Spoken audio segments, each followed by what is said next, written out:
درود و سلام، خیلی خوش اومدین به کانال نطفی. من سحر هستم. اگر که از مخاطبای قدیمی ما هستین که دمتون گرم، اگرم تازه واردین که خیلی خوش اومدید.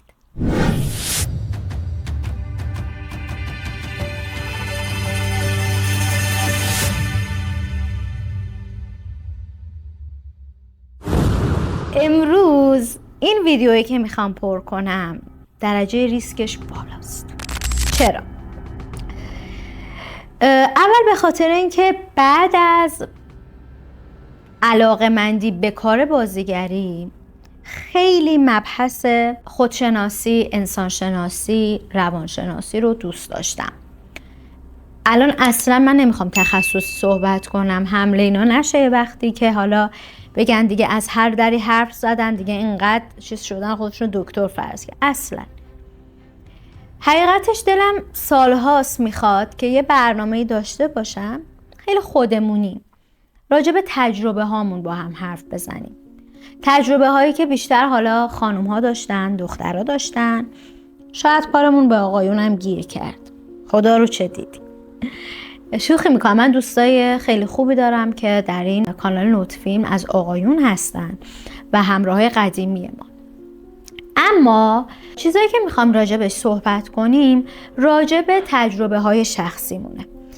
اول میخوام اصلا با یه چیز دیگه ای شروع کنم، راجع به حمله هایی که به کسایی میشه که میان 2 کلام حرف حساب میزنن، یا اینکه اصلا میان تجربه هاشون رو با دیگران قسمت میکنن. من نمیدونم آیا مثلا طرف ادعای روانشناسی کرده، ادعای مشاوره دادن کرده، نمیدونم در چه حده، ولی گاهن آدم‌هایی رو من میشناسم که خیلی دارن کمک میکنن به جوانهای همسن و سال خودشون، به جوانهای کوچکتر از خودشون، تجربیاتشون رو، چیزهایی که دیدن، کتابهای بسیاری که خوندن، چیزهای بسیاری که یاد گرفتن و مطالعه کردن رو میان به اشتراک میذارن. چه اشکالی داره؟ اول که اگه مردا دردشون بگیره از این داستان که چرا زنهایی اومدن یا مردهایی اومدن ویدیوهایی دارن پر میکنن توی یوتیوب، توی اینستاگرام و بسیار معروف شدن که دارن آدمها رو به سمت خودشناسی و خوددوستی میبرن، چرا عصبانی میشین؟ مگه بده آدمی راهش روشن بشه، حالا از هر طریقی؟ مگه مهمه که کی میگه؟ مهمه که چی میگه. آدم‌های موفقن که نمیبینن کی داره باهاشون حرف میزنه، میبینن چی داره بهشون میگه. من کسایی میشناسم که خیلی از من کوچیک‌تر بودن ولی چیزهایی به من یاد دادن که 100 تا بزرگتر از اون نفهمیده، نمیدونه هنوز. پس چه اشکالی داره من اگر از دستم برمیاد که دوربین جلوی خودم بذارم و 2 کلام حرف حساب یاد بدم که باعث بشه اون خانوم، اون آقا خودش رو ببینه، خودش رو دوست داشته باشه، به خودش نگاه خوبی داشته باشه؟ چه ایرادی داره که من یا تو کاری کنیم که اگر یه نفری فردا صبح بلند میشه حالش خوب باشه، خودش رو دوست داشته باشه، با نفرت، با حال بد از رخت خواب بلند نشه؟ یه آقایی هست نقد میکنه و من سالهاست که ایشون رو پیگیری میکنم، خیلی قلمشون رو دوست دارم، اسمشون نمیارم چون شاید راضی نباشه، معروف هم هستن، قلمشون رو بسیار دوست دارم و وقتی که نقدای ایشون رو میخونن خیلی قلمشون و نوع تفکرشون خیلی جاها به من نزدیک بوده. ولی اتفاقا من با ایشون راجع به یه موضوعی حرف زدم، یعنی در حد دایرکت و پیام و اینا، در حد پیام، دایرکت هم نبود، و به ایشون گفتم که چرا باید یه همچین نقد داشته باشیم به این آدما. و بعد یادم اومد خودم که سالهاست آرزو داشتم که شبیه اونها دوربینی در اختیارم باشه که تجربیاتمو غلط یا درست با شما، با آدم‌های دیگه در مشارکت بذارم و بعد راجبش صحبت کنیم. شاید اصلا من از شما یه چیزی یاد گرفتم، قطعاً. و به این فکر کردم که بذار منم شروع کنم، حالا فوش میخورم، ویو میخوره، ویو نمیخوره، ولی حتی شایدم دنبالش رو نگیرم، ولی 4 کلام حرف خوب زدن اشکال نداره. اولین چیزی که میخوام راجبش صحبت کنم و نقد غیر دوستانه‌ای بهش دارم، نقد بیرحمانه‌ای بهش دارم، تیم عزیز روانشناس‌ها، روانکاوها، روانپزشک‌ها، مددکارهای خانواده که فقط این براشون مهمه.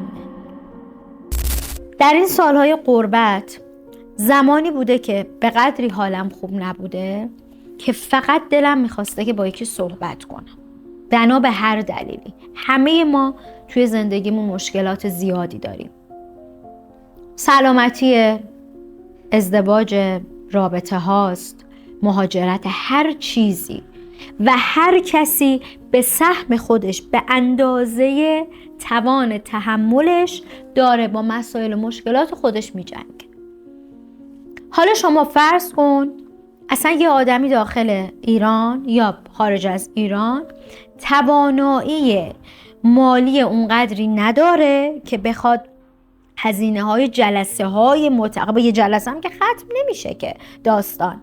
شما نمیتونی بری با 1 ساعت مشاوره مشکلات تو حل کنی، خوش و خرم بشکن زنان بری به سمت مقصد، که شما باید مدت ها در ارتباط باشی با اون روانشناس یا مشاورت و نداری اون پولو بدی، میری به سمت اینکه اوکی صحبت کنم و از تو چنان پول کلانی میخواد برای نیم ساعت و 1 ساعت مشاوره که تو یه جوری کرک و پرت فر میخوره که اصلا خوب میشی.